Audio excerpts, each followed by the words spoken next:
then pick up the daily bread in the morning. Whatever it takes, it takes. But we have to always come back to this, that God is our light and our salvation, that God is our help, that God is our strength, that God is our source, and that at the end of the day, what God has commanded all of us to do is to put our trust in Him. Amen. Amen. And that does mean for everything. That does mean in spite of what's happening around us. That does mean in spite of who left the church.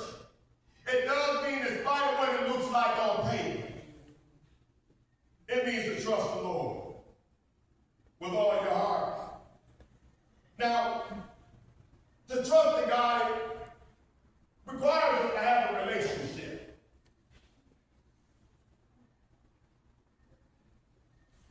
Trust is based on a relationship.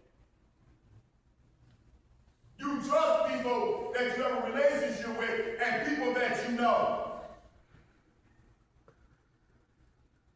The trust that we should have in God is a childlike trust.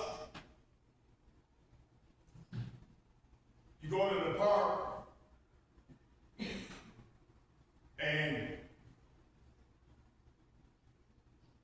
you see a kid on the swing.